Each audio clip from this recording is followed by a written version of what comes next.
Hello Aries, welcome to my channel Mystic Tarot. मेरा नाम आमना है और आज मंडे 30th है और ये रीडिंग जो है ये एरीज़, सन, मून और राइजिंग के लिए है।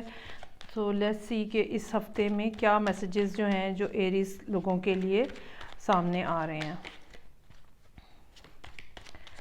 Okay, let's start. ये लास्ट वीक है और इसके बाद फिर अप्रैल का महीना स्टार्ट हो जाएगा।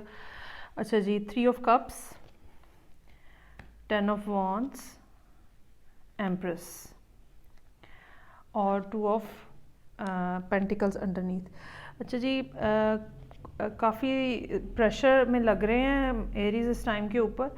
पिछला हफ्ता कुछ उन्हें रिलैक्स होने का मौका मिला है, लेकिन ये कि काम का दबाव बढ़ सकता है, फाइनेंशियल प्रेशर बढ़ सकता है, जो कि इस हफ्ते में वो देख रहे हैं। लेकिन अच्छी बात ये है कि आने वाले जो हफ्ते हैं उसमें सिचुएशन जो है वो ग्रेजुअली इम्प्रूव होती चली जाएगी। अभी थोड़ा सा टाइम पीरियड ऐसा चल रहा है जिसमें आपको चीज़ों को ऊपर नीचे करके और यहाँ से रिसोर्सेज वहाँ और वहाँ के रिसोर्सेज यहाँ जो है ना, उस तरह से करके थोड़ा सा काम ज़रा करना पड़ेगा। हो जाएगा मैनेज, इसमें मुश्किल कोई नहीं होगी आपको, लेकिन ये है कि ये टाइम थोड़ा आप लोगों के लिए, एरीज़ के लिए डिफ़िकल्ट है और आने वाले हफ्ते जो हैं वो ग्रेजुअली बेहतर होते चले जाएंगे और जो फाइनेंशियल सिचुएशन है वो भी इम्प्रूव हो जाएगी। अच्छा, इसमें वैसे तो खैर इतनी कोई इसमें कॉम्प्लिकेशन वाली बात नहीं है, लेकिन इसकी फ़र्दर क्लैरिटी जो है वो देख लेते हैं कि क्या है और क्या इन्फॉर्मेशन जो है वो एरीज़ के लिए मेरे पास मौजूद है।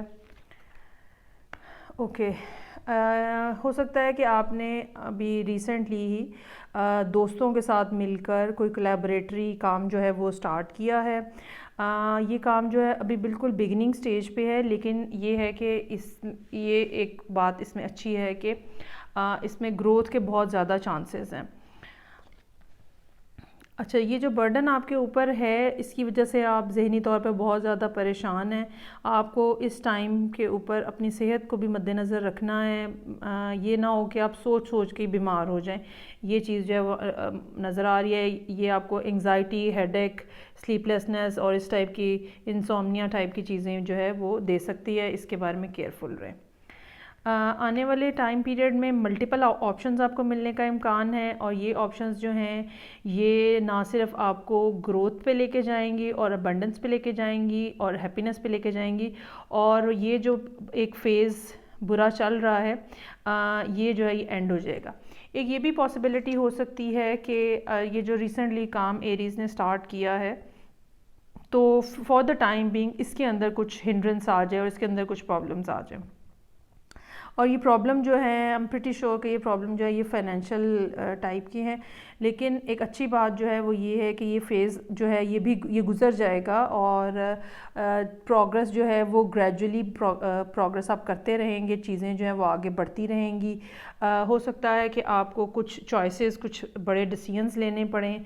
अपने जो सिक्स्थ सेंस है उससे काम लीजिएगा और जिस चीज़ पे आपका दिल मुतमईन हो वो करने की कोशिश करिएगा। चीज़ें आज आगे लाजमी बढ़ रही हैं, उसके बारे में परेशान होने की ज़रूरत नहीं है। हाँ, ये टाइम थोड़ा सा डिफ़िकल्ट है, इस टाइम को आप गुजार लें। सो एरीज़, ये आपकी इस हफ़्ते की रीडिंग थी। मैं आपसे नेक्स्ट वीक अप्रैल में फिर मिलूँगी। उस वक्त तक अपना बहुत ख्याल रखिएगा। Take care, bye.